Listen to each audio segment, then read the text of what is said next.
될 수 있도록 주님 역사해 주시옵소서. 감사드리며 예수님의 이름으로 기도드립니다. 아멘. 오늘 하루 잘 지내셨어요?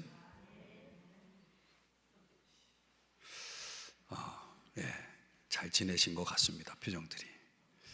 하루하루 살아가는 게 참 힘들다는 생각이 드는 하루입니다. 어떻든 하나님이 함께 하시니까 우리는 또 그 하나님이 주시는 힘으로 하루하루를 살아가야 되겠죠. 오늘 본문의 말씀은 철따라 비를 줄이니 라는 제목인데요, 본문 속에 나와 있는 구절입니다. 구절의 내용입니다. 이 레위기 26장 27장에 보면은 우리말로는 번역이 거의 생략되어 있는 단어가 있는데 만일이라는 뜻입니다. 만일. 영어로는 if라고 하는 가정법을 사용할 때 사용하는 단어죠. 이 만일이라는 단어가 26장 27장 레위기 이제 끝부분이죠. 어떻게 보면 지금까지 진행해온 레위기의 결정체라고 보고 가장 중요한 내용이라고 볼 수 있겠는데, 그 마무리 부분에서 if 만일이라고 하는 만일 뭐뭐하면 이라는 이 단어가 계속 사용되는데 32번이나 나옵니다. 사실 우리말 성경은 그런 걸 명확하게 번역을 하지 않았기 때문에 사실 놓치기 쉬운 부분인데, 이게 왜 이렇게 중요한가? 그만큼 단어가 많이 사용되었다는 거죠. 또 만일 뭐뭐하면이라고 하는 그 표현 속에서 조건절이잖아요. 그러니까 조건적 뭘 강조하냐면 언약을 강조합니다. 너무 빨리 보여줬어요. 제가 보여달릴 때 보여주세요. 눈치일 것 하고 있으니까 사인이 안 맞았어요. 그러니까 언약과 관련돼서 만일이라고 하는 이 단어가 계속 사용되고 있는 것입니다. 그러니까 성경 26장 이제 오늘 우리가 보는데요, 여기에는 그 만이라는 단어가 사용된 곳에 세 문장이 아주 중요한 문장을 구성하고 있는데요. 그러니까 이 26장을 세 부분으로 나눌 때 그 첫 번째 구절에 해당되는 내용이 바로 if라고 하는 단어로 시작합니다. 뭔지 한번 볼까요? 사인을 잘 주시는 것 같아요. 26장 3절 이렇게 시작하죠. 우리말 성경에는 너희가 내 규례와 계명을 준행하면, 여기 이제 만이라는 단어가 등장하고 있지 않지만 영어 성경에 보면 if, you 이렇게 시작하거든요. 그러니까 만이라는 단어가 여기 들어가 있는 겁니다. 또 14절 14절에 보시면 여기도 만일은 없어요. 그러나 너희가, 그 사이에 만일 이 단어가 들어가야 됩니다. 만일, but if 이렇게 돼 있죠. 너희가 쭉 내용이 있습니다. 그리고 40절입니다. 여기도 만이라는 단어는 번역되어 있지 않습니다. 우리말 성경에는 없습니다. 그들이 이렇게 시작하죠. 그러나 영어 성경에 보면, 원어에 보면 if they, 만일 그들이 이렇게 시작합니다. 그래서 제가 보여드린 거예요. 이 만이라는 단어가 우리말 번역에는 빠져 있지만 이렇게 있다. 또 32번이나 나오는.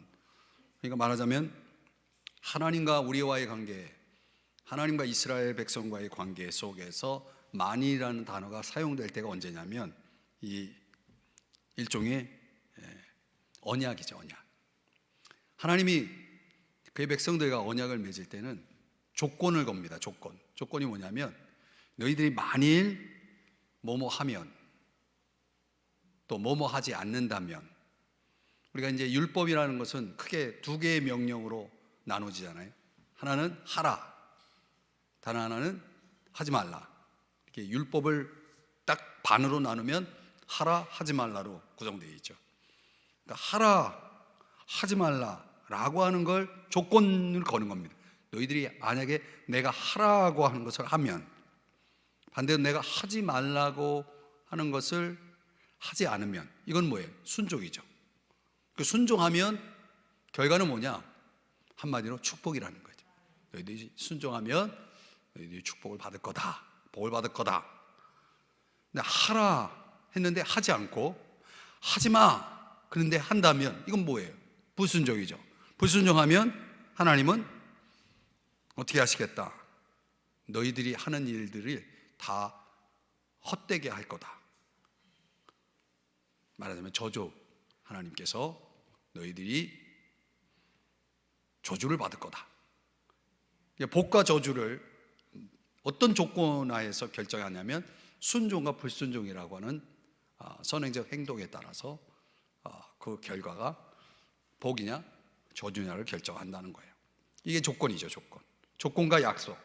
하나님은 조건을 걸고 너희들이 조건에 합당하게 행동했을 때 그 결과는 이런 결과가 있을 거다라고 하는 약속을 하시는 겁니다. 그리고 오늘 26장은 두 부분으로 나누면 그렇게 되어 있습니다. 하나는 준행하면, 다른 하나는 준행하지 아니하면 그 결과는 어떻다, 이런 내용으로 구성이 되어 있습니다. 하나씩 한번 보면요, 첫 번째 준행하면입니다. 준행하면. 자, 3절을 한번 보시면요, 너희가 내 규례와 계명을 준행하면, 이렇게 시작합니다. 또 레위기 26장 15절 말씀에 보면 반대로 내 규례를 멸시하며 내 마음에 내 법도를 싫어하여 내 모든 계명을 준행하지 아니하며 내 언약을 배반할진대. 말하자면 준행하지 아니하면, 이런 말씀이죠. 그리고 26장 21절에 보면 이 단어가 나와요. 너희가 나를 거슬러 내게 청종하지 아니할진대. 이 거슬러라고 하는 단어는 반대로 산다는 거예요. 하나님이 이렇게 하라고 한 것에 정반대로 사는 거예요. 하지 말라는 걸 자꾸 하고, 하라는 걸 하고, 하라는 걸 안 하고, 이런 식으로 반대로 사는 것을 오늘 본문에, 이 조금 전에 읽은 본문에 21절에는 거슬러라는 단어로 설명하고 있어요. 거슬러. 이 거슬러라고 하는 단어가 원어에 의하면 어떤 더 깊은 의미가 있냐면 하나님하고 싸우자는 거예요. 한번 하나님하고 한판 붙어보자는 거예요.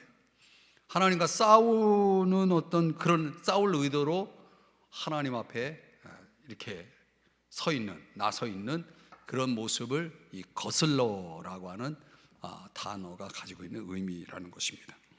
그래서 이거를 잘 보여준 말씀이 아모스 3장 3절인데요, 우리 자막을 보면서 같이 읽어볼까요? 시작. 두 사람이 뜻이 같지 않은데 어찌 동행하겠으며. 그러니까 하나님과 백성, 이 언약 관계 속에 있는 하나님과 이스라엘 백성들이 뜻이 같지를 않아요. 하나님이 이렇게 하기를 원하는데 그 정반대로 가는 거예요. 반대로 하는 거예요. 그럼 동행할 수가 없는 거죠. 이제 이런 문제를 가지고 이제 26장 3절에서 어떤 전제를 하냐면, 너희들이 만약 나랑 뜻을 같이 해서 내가 너희들에게 주는 규례와 명령, 계명을 준행한다면, 좀 더 쉽게 표현하면 순종한다면, 이렇게 내가 너희들에게 약속을 하마라고 말씀하신 이 1절서부터 13절까지 말씀 내용에 보면은 왜 하나님은 그렇게 준행하라고, 순종하라고 말씀을 하시느냐, 왜 준행해야 되느냐, 크게 네 가지의 이유를 설명해 주고 있어요. 그 네 가지 이유를 설명하면서 너희들이 준행한다면 내가 이렇게 하겠다라고 약속을 하고 있는 것입니다. 한번 볼까요? 첫 번째는 왜 준행해야 하느냐, 이거는 하나님과의 관계 때문에, 하나님과의 관계가 우리가 그분의 규례와 법도 규례와 계명을 순종해야 될 이유가 된다는 거예요. 한번 볼까요? 1절에 이 부분이 나옵니다. 나는 너희의 하나님 여호와임이니라. 이 말을 좀 풀어보면 하나님은 이스라엘 백성들에게 어떤 존재냐면 너희의 하나님이라는 거예요. 너희의 하나님 여호와라는 거죠. 이스라엘의 하나님이라는 거예요. 이스라엘의 하나님, 살아계신 하나님, 참되신 하나님. 출애굽기 3장에서 하나님이 자신을 계시하실 때 나는 스스로 있는 자다. 스스로 있는 자라는 것은 만들어진 존재가 아니라는 거죠. 창조된 존재가 아니라 오히려 창조주이신 창조주 하나님. 나는 너희의 하나님이다. 나는 너희들을 애굽에서 인도하여 낸 너희의 구속주, 구속의 하나님이다. 너희들을 창조했고 너희들을 구속한 나는 너희의 하나님이다 라고 말씀을 하시는 겁니다. 그러면서 이런 표현을 쓸 때는 되게 뭐와 대조를 하냐면 우상들과 대조를 하는 거죠. 그러니까 하나님은 스스로 있는 분이시고 영원전부터 계신 분이지만 모든 다른 신들은 사람이 만든 신들이란 말이죠. 만들어진 신과 하나님을 어떻게 비교할 수 있겠습니까? 근데 백성들은 인간이 자신들이 만들어낸 신들을 숭배하기 위해서 살아계신 하나님, 창조의 하나님, 애굽에서 구원하여 내신 그 하나님을 버렸단 말이에요. 이 얼마나 어리석은 존재들입니까? 그러니까 하나님이 준행하라라고 말씀하실 이유는 하나님과 이스라엘 백성들과의 관계 속에서 그 관계가 그것을 정당하는 거죠. 순종을 요구할 수 있는 거죠. 왜? 그분이 창조주이기 때문에, 그분이 구속주이기 때문에, 그분이 그들의 구원자이기 때문에. 그렇다면 오늘 저와 여러분에게도 마찬가지죠. 나의 하나님, 내가 그분께 순종해야 하는 이유가 뭡니까? 그분이 나의 창조주시고 그분이 나의 구원자이시기 때문에. 할렐루야. 그럼 우리는 마땅히 그분에게 순종하는 것, 준행하는 것, 그분의 규례와 계명을 순종하는 것은, 준행하는 것은 마땅한 일이죠. 그 언약 관계를 맺을 때 이스라엘 백성들이 하나님 앞에 이렇게 반응을 했어요. 한번 볼까요? 출애굽기 19장 8절에 보면 자막의 내용만 같이 읽어볼까요? 시작.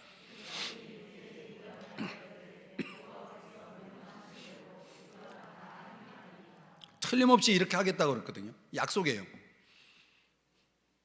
하나님께서 계명을 쭉 말씀하시고 거기에 대해서 다 듣고 나서 백성들이 일제히 응답하기를 우리가 말씀하신 대로, 명령하신 대로 다 행하겠습니다 라고 틀림없이 그렇게 응답을 했거든요. 그러니까 하나님과 약속을 했어요. 근데 이스라엘 백성이 그 약속을 지키지 않았다는 거죠. 우상을 숭배하려고 하나님을 버리고 그들이 만들어 놓은 우상을 숭배했다는 거예요. 그 우상은 허상이죠. 사실상 존재하지 않는 거죠. 마치 존재하는 것처럼 자기들이 만든 신을 놓고 그들은 숭배를 했다는 거예요. 하나님은 살아계신 분이거든요. 실제로 참되고 살아계신 하나님이 아닌 죽은, 그리고 인간이 만드는 그 무능한 우상을 숭배하기 위해서 그 실체를, 실제하시는 분을 이제 허상으로 대체했단 말이에요. 그러니까 그러면서 그들은 나 외에는 다른 신을 섬기지 말라라고 하는, 나 외에는 다른 신을 섬기지 말라는 첫 번째 계명, 우상을 만들지도 말고 절하지도 말고 섬기지도 말라는 두 번째 계명, 두 가지를 다 어겼단 말이에요. 그 계명을 깬 거예요.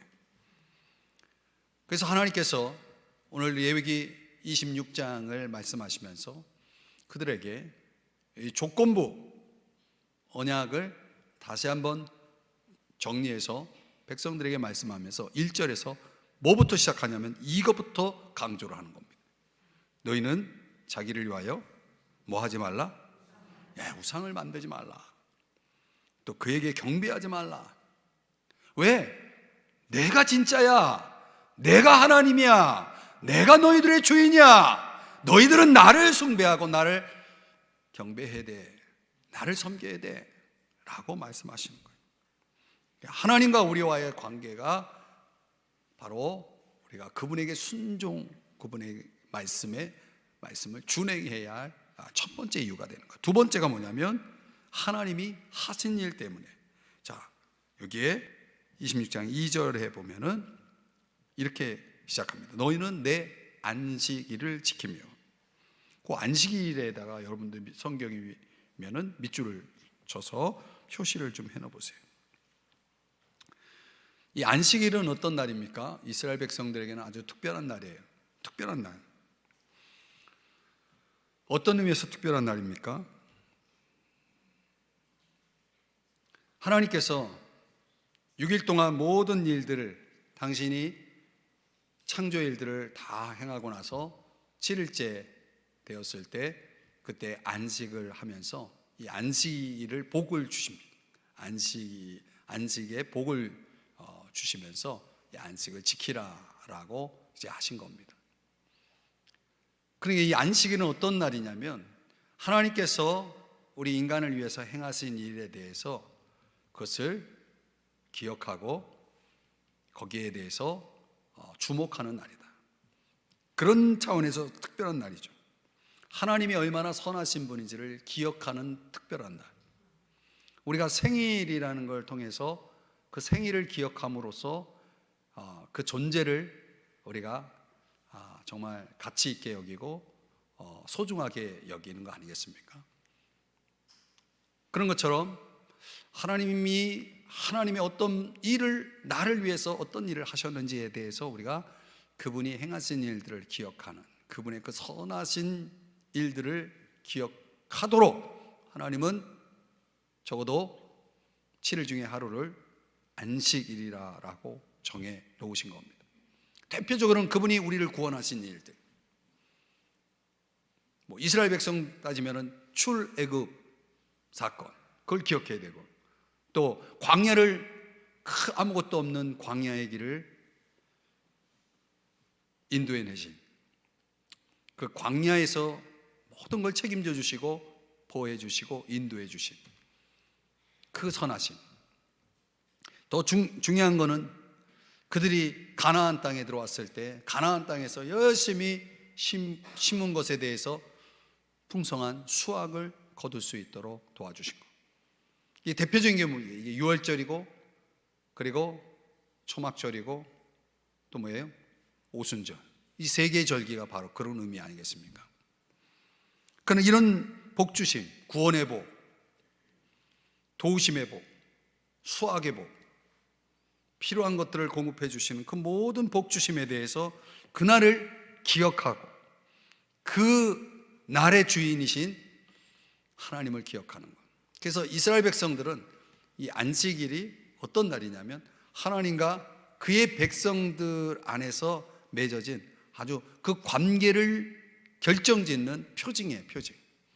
내가 그분의 백성이다라고 한다면 당연히 그 안식일은 너무나 중요한 거예요. 그래서 그 안식일을 준수하면서 두 가지를 기억하는 거예요. 하나님이 하신 일에 대한 감사. 두 번째는 내가 바로 그분에게 속한 존재는, 그분의 소유, 그분의 보배로운 소유라는 사실, 그분의 존재라는 것을 뭐예요? 기억하도록 이 안식일은 아주 매우 중요한 날이었다. 그러니까 내가 지금까지 나 될 수 있었던 그 모든 그 배경 속에는 바로 하나님이 나와 함께 하셨고 나에게 모든 필요한 것들을 책임주셨고 또 그분이 주관하셨다. 이 모든 것들을 생각하는 시간이 되어야 된다는 거예요. 그러니까 하나님을 바라보고 하나님께 집중하고 내 인생의 초점이 내가 아니라 그분에게 있음을 다시 한번 기념하며 기억하며 그분을 바라보는 시간, 그렇게 하라고 안식일을 지키라고 한 거예요. 그러니까 결국은 하나님의 말씀, 규례에 또 계명에 순종, 준행해야 할 그 이유는 바로 그분이 하신 일, 내 인생에 있어서 그 모든 것들을 주관하신 하나님, 내가 마땅히 감사하고 내가 마땅히 주목해야 할, 바라봐야 할 그분이 내게 명령하신 거라면, 그분이 내게 주신 규례라면 내가 당연히 뭐 해야 돼요? 준행해야 되겠죠. 그럼 오늘 우리가 이 사실을 기억할 수 있다면 저와 여러분이 당연히 주님이 주신 말씀 앞에 준행하는 삶을 살아야 되지 않겠습니까? 세 번째 이유를 본다면 2절에 어떻게 보면 지금까지 얘기한 것 중에 가장 중요한 거죠. 2절 후반부에 내 성소를 경외하라. 나는 여호와이니라. 이 성소라고 하는 것은 어떤 의미가 있습니까? 성소는 어떤 곳이죠? 하나님이 계신 곳이죠. 이제 이스라엘 백성들이 광야를 여행할 때 그들은 항상 바로 이 성소, 다른 말로 성막이라는 것을 통해서 항상 그 중심에 성막이 존재했고, 또 그들이 이동할 때나 한 곳에 거할 때나 항상 그 중심에는 이 성막이 존재했죠. 그리고 성막 안에는 하나님이 임재하셨죠. 상징적인 도구죠. 하나님이 그들과 함께하고 있다는, 내가 너희와 함께하고 있다라고 하는 것, 내가 너희 중에 거하고 있다라고 하는 사실을 백성들로 하여금 인식시키기 위해서 그분은 성막이라는 사람이 만든 곳에 들어가서 거기에 임재하고 계셨다는 거예요. 사람을 만드신 분이 사람이 만든 성막 안에 들어가 계셨던 거예요. 신비죠. 아주 신비로운 거죠. 인간을 창조하신 분이 인간이 만든 곳에 들어가 계시는 게 이상하지 않습니까? 그렇게 하신 거예요. 뭘 깨닫게 하려고? 내가 너희 중에 함께 하고 있다는 것을 알게 하기 위해서. 그러니까 이스라엘 백성들이 그걸 분명히 가시적으로 볼 수 있도록 하기 위해서 항상 성막에는 뭐가 있었냐면 아주 영광스러움을 드러내는 구름, 빽빽한 구름이 항상 그 성막 위에 있었다라고 하는 거예요. 그리고 이스라엘 백성들이 어떤 목적지를 향해서 광야를 이제 여행하는 시간 속에는 항상 그 구름 기둥이 그 백성들 앞에서, 삼위길 앞에서 그걸 쫙 인도를 했단 말, 마치 내비게이션처럼 말이죠. 그러니까 이스라엘 백성들이 하나님이 나와 함께하고 있다는 사실을 아는 동안은 그들은 하나님의 말씀에 준행하는 사람들이었다는 거예요. 만약 그들이 준행하지 않았다면, 그들이 하나님의 규례, 하나님의 계명을 준행하지 않았다면 틀림없이 그들에게는 뭐가 사라져 있냐면 하나님이 그들 가운데 임재하고 있다는 사실을 망각할 때, 그다음 하나님 말씀을, 하나님의 규례와 계명을 따르지 않았다는 것입니다. 어떻게 하나님이 불꽃 같은 눈으로 나를 보고 있는데 내가 죄를 지을 수 있어요? 어떻게 그분이 나와 함께하고 있는데, 버젓이 나와 같이 있는데 그분 앞에서 우리가 불순종할 수 있겠습니까? 그러니까 대부분의 경우, 거의 모든 경우에 우리가 하나님 뜻대로 살지 않을 때는 하나님을 의식하지 않을 때예요.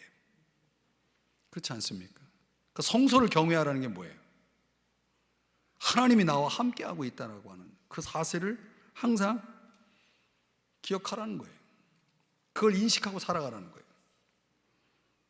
그래서 오늘날 신약시대에 우리 그리스도인들에게 적용한다면 고린도전서 6장 19절 20절에서 그렇게 말씀하는 거 아닙니까? 너희 몸은 너희가 하나님께로부터 받은 바 너희 가운데 계신 성령의 전인 줄을 알지 못하느냐? 너희는 너희 자신의 것이 아니다 그랬어요. 구약의 그 성소가 이제는 신약의 그리스도인들인 저와 여러분에게는 어디로 좁혀졌냐면 우리의 몸 속으로, 우리의 몸으로 좁혀진 거죠. 그러니까 우리 몸 안에는 지금 성령의 전이 있는 거예요. 하나님이 임재하신 성령의 전이 있는 거예요. 우리는 지금 걸어 다니는 성소예요. 그렇죠? 그건 여러분, 우리가 우리의 모든 일상 속에서 지금 우리는 하나님이 함께하고 있는 거예요. 이 사실을 기억하시나요? 이 사실을 기억하지 못하면 어떻게 됩니까? 내 때로 사는 거죠. 내 때로 사는 거죠. 하나님의 영광을 위해서 이 몸이 드려지고 사용될 수 있도록 하기 위해서는 뭐가 항상 자각이 돼야 되냐면 내가 성전이라는 걸 자각해야 돼요. 내 안에 주님이 임재하고 있다는 것, 주님이 함께하고 있다는 것을 인지할 때 이 몸은 하나님의 영광을 위한 도구로 드려질 수가 있고 쓰임받을 수가 있겠죠. 그러나 여전히 우리 안에 그 잘못된 죄성들, 죄악된 성품에 의해서 하나님이 원치 않는 길을 갈 때, 준행하지 아니하는 길을 갈 때에, 그때 우리 안에 계신 성령께서 에베소 4장 30절에 말씀하는 것처럼 뭐예요? 근심하시는 거예요. 성령이 말할 수 없이 안타까워하시면서, 슬퍼하시면서, 근심하시면서, 경건하지 않은 목적을 위해서 이 몸이 사용되어질 때 그분은 슬퍼하시는 거죠. 그분의 눈물을 보시나요? 느끼시나요? 우리가 잘못된 길을 걸어갈 때 그렇게 하신다는 거예요. 우리가 오늘 이 앞에서 1절, 2절에서 세 가지를 얘기하면서 우리가 준행할 수밖에 없는 이유를, 준행해야만 하는 이유를 말씀하는, 결정적으로 그 외에 나머지 말씀, 특별히 3절 이하 13절 말씀 속에는 우리가 준행해야 할 아주 동기부여되기 쉬운 아주 적절한 네 번째 이유를 우리에게 밝히는데, 그게 뭐냐면 하나님의 약속 때문이다. 하나님의 약속이 있기 때문에 우리가 준행한다면 하나님은 이 약속을 지킬 거다라고 하는 거예요. 그 어떤 약속일까? 내용을 들여다봅시다. 26장 3절에서 5절 그리고 10절의 말씀인데요, 제가 주목하고 싶은 건 4절인데 다 같이 4절을 한번 읽어봐요. 시작.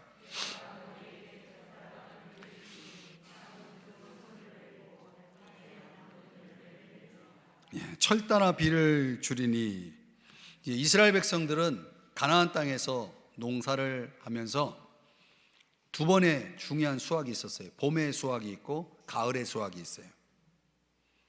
봄의 수확에 지키는 절기를 오순절, 맥주절, 가을의 수확을 위해서 또 지키는 절기가 초막절, 장막절, 수장절, 이런 거 있죠. 이 봄 절기와 가을 절기가 있는데, 이 이유는 수확을 두 번 하기 때문에 그런 거예요. 그런데 봄 수확을 위해서 하나님이 반드시 하나님의 이것이 있어야 봄 수확이 가능해요. 그게 뭐냐면 늦은 비예요. 늦은 비. 그리고 가을 수확을 위해서 반드시 이게 있어야 돼요. 또 뭐가요?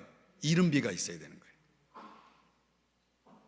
그러니까 이 두 개의 절기가 풍성한 수확을 거둘 수 있도록 전제 조건이 뭐냐면 하나님이 반드시 철따라 비를 주셔야 돼요.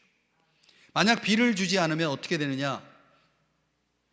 여러분, 열왕기상 17장 18장에 일어난 엘리야 시대에 일어난 일들이 벌어지는 거예요. 그러니까 비가 오지 않는다라고 하는 것은 그들이 거둘 수 있는 것이 없는 상태를 얘기하는 겁니다. 그러니까 하나님은 이 땅의 산물의 복을, 너희들이 열심히 심은 것을 거둘 수 있는, 수확할 수 있는 복을 약속을 하면서 어떻게 하면? 준행하면 그렇게 하겠다는 거예요. 그러니까 우리가 살아가면서 열심히 심는 것들이 있는데, 그런 것들이 풍성한 수확으로 거두어지기 위해서 하나님께서 우리에게 요구하는 조건은 한 가지밖에 없어요. 준행하는 거예요. 준행하면 그렇게 하시겠다는 거예요. 또 우리에게 있어서 또 이게 굉장히 또 중요하죠. 이번에는 레위기 26장 6절 이하 8절 중에 6절 한 구절만 또 읽어보겠습니다. 성경을 좀 패스하고 6절을 보여주세요. 26장 6절 다 같이 또 자막을 보면서 읽습니다. 시작.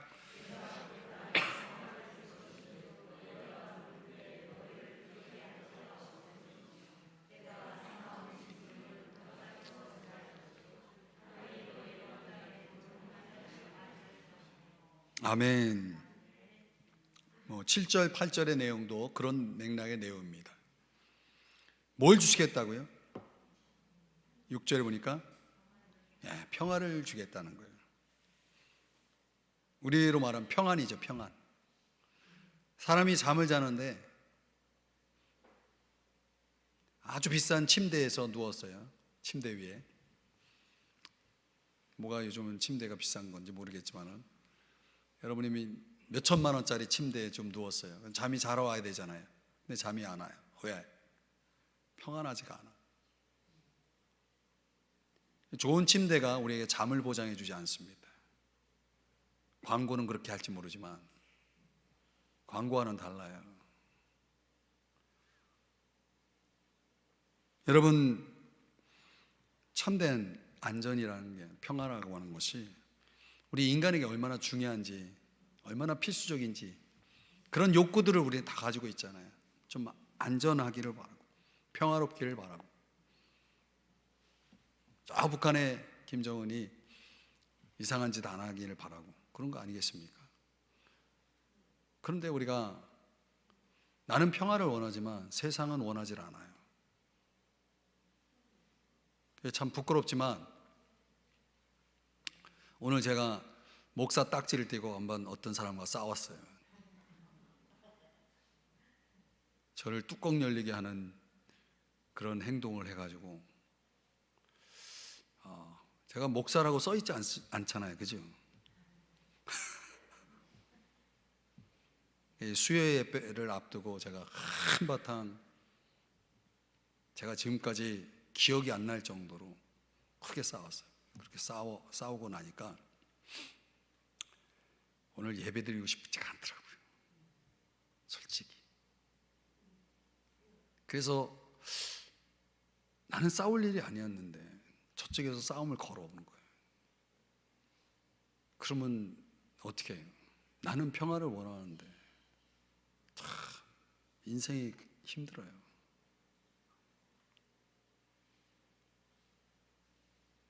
우리의 삶의 주거가 평화롭기를 원하지만은 우리가 이상한 괴팍한 이웃을 만날 수도 있는 거고, 길 가다가도 엉뚱한 사람 계속 아무 이유 없이 나한테 시비를 걸 수도 있는 거고, 그죠? 오늘같이 제가 당한 날이죠. 시비를 거는 거. 그러면 평안은 깨지는 겁니다. 그렇다고 뭐 칼부림 나고 뭐 그런 건 없어요. 그런 건 아니지만은 제 마음이 완전히 난도질을 당했어요. 그리고 저는 오늘 굉장히 평안이 없습니다. 그러면서 지금 이렇게 설교를 하고 있어요. 뻔뻔스럽게. 평안이 없는데, 평안을 없는 게 아니었죠. 평안을 잃은 거죠. 그러니까 사람이 살면서 어떤 상황에서는 내가 의도하지 않은 일들을 통해서 막 내 삶이 이상한 쪽으로 막 가는 거예요. 걷잡을 수 없이 말이죠.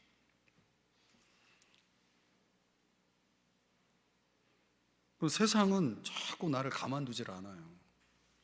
화날 일들을 자꾸 만들어내요, 세상은. 제가 항상 천사는 아니거든요. 제가 항상 성령의 소욕에 이끌리는 사람은 아니거든요. 성령 충만하지 못할 때도 많잖아요.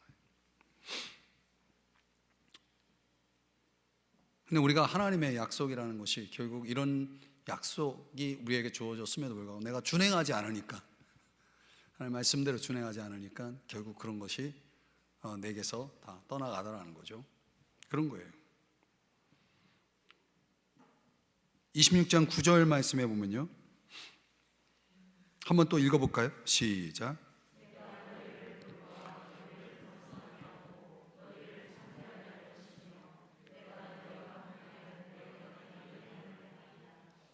돌보겠다는 거예요. 그분이 돌봐주지 않으면 번성할 수가 없거든요. 번성이라는 건 문자적으로 말하면 자식을 많이 낳는다는 얘기거든요. 근데 옛날에는 그랬다고 그러잖아요. 자식을 많이 낳아도 많이 죽었다고 그러죠. 왜? 너무나 힘드니까, 사는 게 힘드니까, 너무나 환경이 어려우니까 그랬다고 그러죠. 이 돌본다는 게 굉장히 중요한 겁니다. 돌봄이 없이는 번성이 불가능하기 때문에 번성의 전제 조건이 돌봄이에요. 그 돌봄을 누가 책임지겠다는 겁니까? 창조주, 전능자의 하나님께서 돌봄을 책임지겠다는 거예요. 그러면 번성할 수밖에 없어요. 그러니까 이스라엘 백성들이 애굽의 그 정책에 따라서 그렇게 핍박을 받아도, 박해를 받아도 어떻게 해요? 박해를 받으면 받을수록 더 번성했다고 그러거든요. 출애굽기 1장에 보면.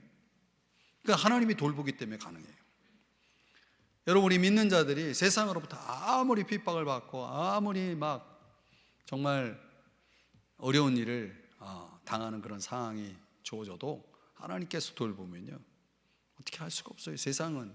그래서 세상이 감당할 수 없는 삶을 살아가게 되는 거죠. 그런 돌보는 사람들은 어떤 사람들인지 시편 20편 7절에 보면요, 다 같이 함께 읽어보겠습니다. 시작.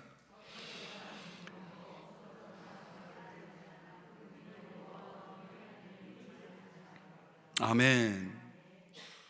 어떤 사람들이라고 하는 것은 의지하는 게 다 있어요. 사람마다. 옛날 이스라엘 백성들이 강해지기 위해서 필요했던 건 뭐냐면 군사가 일단 많아야 되고 병력이 아주 중요해요. 그리고 그 병력이 소유한 무기 체계가 굉장히 중요하거든요.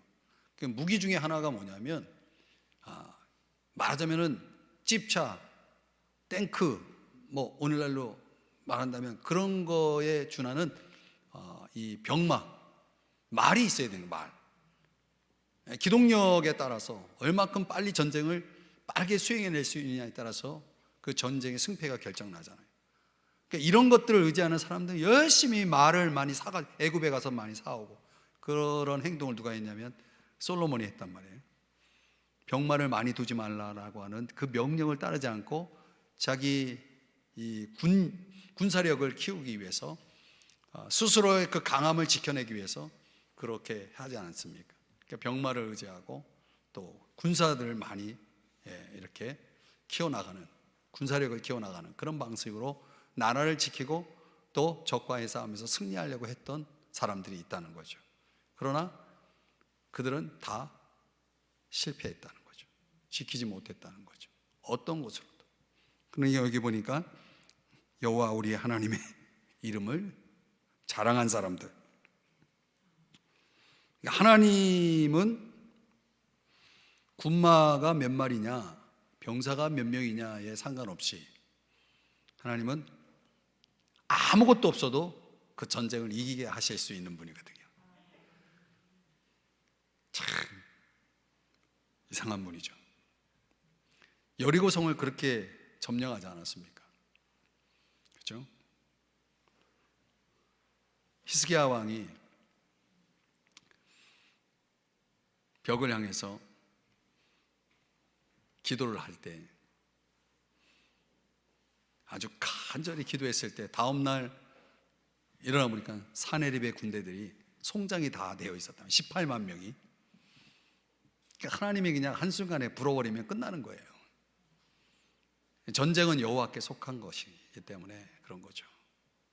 우리가 인생의 전쟁이라는 것을 이렇게 이해를 한다 그러면 우리가 정작 의지해야 될 분은 하나님이지 세상에 어떤 것이 아니거든요. 그런 걸 알고서 살아가야 됩니다. 하나님께서 너희들이 내 말에 준행하면 내가 이렇게 돌봐주겠다라고 약속을 하는 겁니다. 그리고 결정적으로 26장 11절 12절에 보면 11절만 보면 내가 내 성막을 너희 중에 세우리니, 이게 바로 주의 임재죠.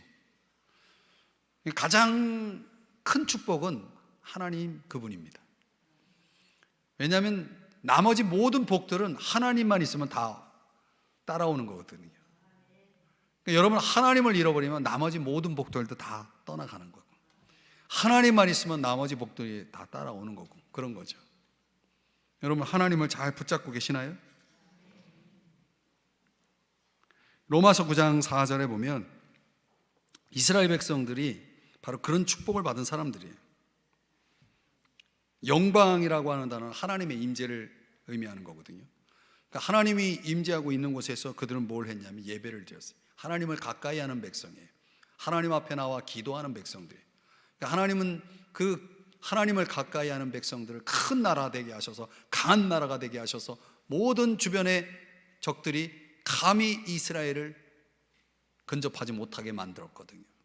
그런 모든 일들을 행한 하나님을 저버리고 예레미야 7장 11절에 말씀하는 것처럼 그들이 하나님의 집을, 즉 하나님을 어떻게 해요?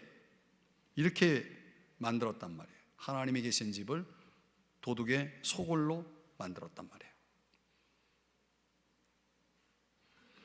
그러니까 우리가 주님의 임재의식을 잃어버리면 이렇게 되는 거예요. 말씀을 멸시하게 되고 불순종하게 되고, 그리고 하나님의 그 영광스러운 집을 이렇게 도둑의 소굴로도 만들 수 있게 되는 거예요. 아주 무가치하고 아주 더러운 그런 인생을 만들어 버리는 거죠. 하나님의 임재가 떠나면 그렇게 된다는 거예요. 그래서 레위기 26장 13절에 말씀하시는 내용이 뭐냐면, 나는 너희를 애굽 땅에서 인도하여 냈다, 이걸 강조하는 거예요. 이 아주 중요한 공식입니다. 이 공식이 레위기에서 9번이나 나옵니다. 그래서 이 말씀을 계속 강조하는 이유가 뭐냐면, 너희들은 내 말만 잘 들어라, 이런 뜻이에요. 내 말만 잘 들어라. 이게 애굽에서 우리를 인도하여 내신 그 하나님이라는 이 말씀이 우리로 하여금 하나님을 사랑하게 하는 말씀이고, 하나님을 섬기게 하는 말씀, 하나님 앞에 순종하게 하는 말씀인 거예요. 그 한 말씀만 우리가 들어도 우리는 그분을 사랑할 수밖에 없어요. 그분을 섬길 수밖에 없어요. 그분께 순종할 수밖에 없는 것입니다. 그럼 우리가 하나님 앞에 그렇게 순종할 때에, 그러면 이렇게 하나님이 우리를 축복해 주시고 이런 놀라운 은혜를 부어주신다라고 약속했는데, 왜 이 시대에 주님을 잘 믿고 주님 말씀대로 순종하려고 애를 쓰는 나에게 왜 이렇게 어려움이 많죠?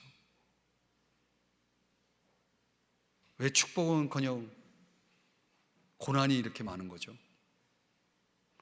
이 구약의 말씀을 신약의 그리스도인들에게도 적용할 수 있을까요?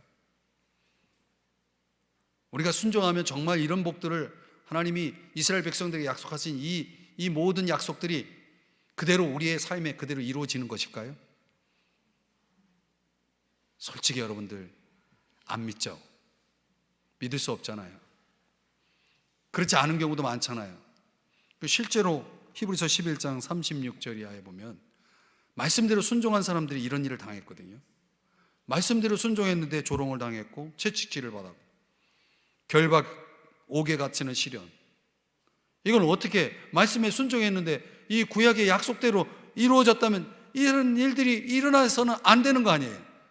어떤 사람은 돌로 치는 것, 톱으로 켜는 순교,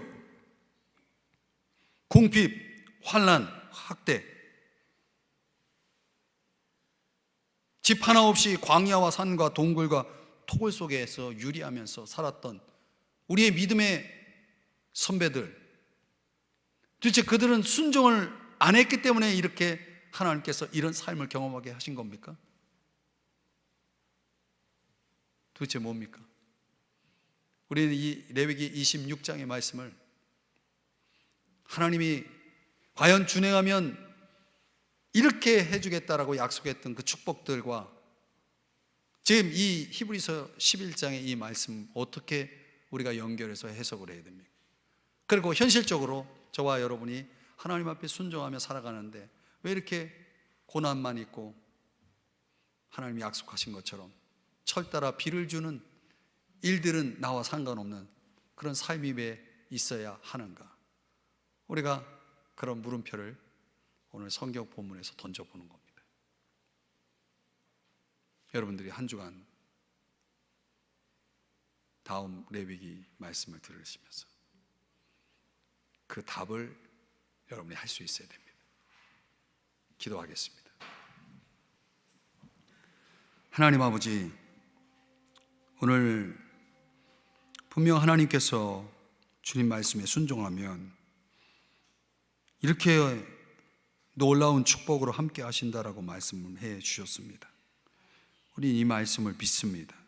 하나님이 약속하신 것을 믿습니다. 근데 우리의 삶의 현실 속에는